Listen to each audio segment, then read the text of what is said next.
নমস্কার, আপনারা দেখছেন নিউজ মুখ্য বার্তা। সকলের সাথে সকলকে নিয়ে নিউজ মুখ্য বার্তা দেখতে চ্যানেলটি সাবস্ক্রাইব করুন। আজ দুপুর 1:10 নাগাদ ইন্ডিয়ান এয়ারলাইন্সের 171 বিমানটি আহমেদাবাদ বিমানবন্দর থেকে লন্ডনের উদ্দেশ্যে রওনা দিয়েছিল।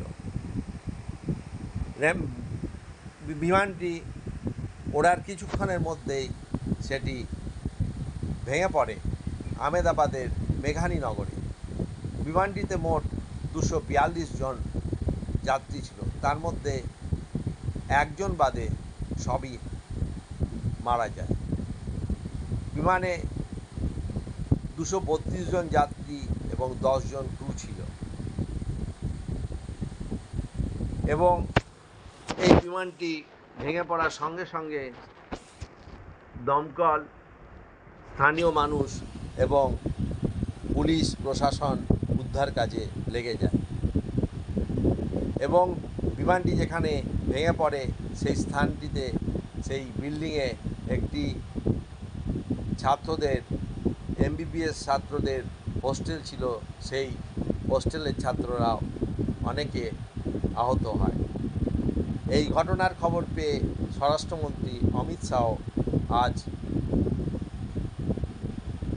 দুর্ঘটনাস্থলে ছুটে আসেন। প্রত্যেককে টাটা কর্তৃপক্ষ, প্রত্যেক নিহতদের টাটা কর্তৃপক্ষ 1 কোটি টাকা দেবে বলে ঘোষণা করেছে। এই দুর্ঘটনার খবর শুনে জুনাগড়ার রাষ্ট্রীয় সচিব শ্রী মহন্ত রঞ্জিতানন্দ গিরিজি মহারাজ নিহতদের প্রতি শ্রদ্ধা জানিয়ে তাদের আত্মার শান্তি কামনা করেছেন। তিনি মুখ্যবার্তার সঙ্গে এক একান্ত সাক্ষাৎকারে এ ব্যাপারে কি জানিয়েছেন শুনুন। পুরো রিপোর্ট নিউজ মুখ্যবার্তা। অত্যন্ত বেদনাদায়ক, অন্তরের অন্তঃস্থল থেকে দুঃখিত মনে, কান্নার হৃদয়ে ভারতীয় ইন্ডিয়ান এয়ারলাইন্স বিমানটি যে দুর্ঘটনাগ্রস্ত হয়েছে, ভারতের উন্নত মানের যে রাজ্য গুজরাটের রাজধানী আহমেদাবাদে যে বিমানটি যত কয়জন যাত্রী ছিল সব কয়জন যাত্রী প্রাণ হারিয়েছেন। এই মর্মান্তিক দুর্ঘটনায় যারা প্রাণ হারিয়েছেন তাদের প্রতি শ্রদ্ধা জ্ঞাপন করে তাদের আত্মার শান্তি তথা মোক্ষ কামনা করছি। ঈশ্বরের কাছে প্রার্থনা করি যেন সকল আত্মা, সকল অতৃপ্ত আত্মার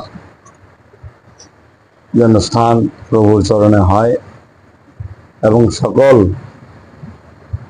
প্রাণে যারা নিহত হয়েছেন সকলের পরিবার বর্গের প্রতি সমবেদনা প্রকাশ করছি।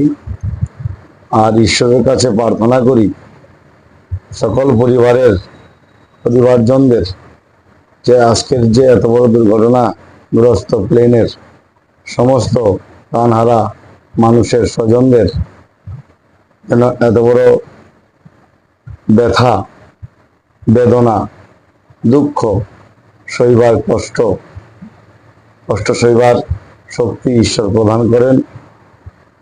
এই বলে ঈশ্বরের কাছে প্রার্থনা করব যে ভারতবর্ষ তথা সারা বিশ্বব্যাপী পুনরায় যাতে এই প্রকারের বিমান দুর্ঘটনা না হয় এবং কোনো প্রকার অশুভ ঘটনা যাতে না হয়, এই প্রার্থনা পরম পূজ্য গুরুদেবের চরণে, আরাধ্য ভগবান দত্তাত্রেয়ের চরণে প্রার্থনা রাখছি। সেই সঙ্গে যারা যে হোস্টেলটির উপরে এবং যেখানে এই প্লেনটি গিয়ে ধাক্কা খায় সেই জায়গাটিতেও কিছু ছাত্র আবাস ছিল, ছাত্ররা খাওয়া দাওয়া করছিলেন হোস্টেলে। সেই সকল ছাত্রদের মধ্যে বেশি সংখ্যক নিহত হয়েছেন, অনেকে আহত হয়েছেন। যারা নিহত হয়েছেন তাদেরও আত্মার শান্তি কামনা করছি। সেই সকল পরিবারদের সদস্যদের প্রতি সমবেদনা প্রকাশ করছি এবং তাদেরকেও যেন ঈশ্বর এই দুঃখ সেবা শক্তি প্রদান করেন। যারা আহত হয়েছেন তারা যেন দ্রুত সুস্থ হয়ে ওঠেন, এই কামনা, এই প্রার্থনা ঈশ্বরের চরণে রাখছি। জয় মা, জয় হর হর মহাদেব।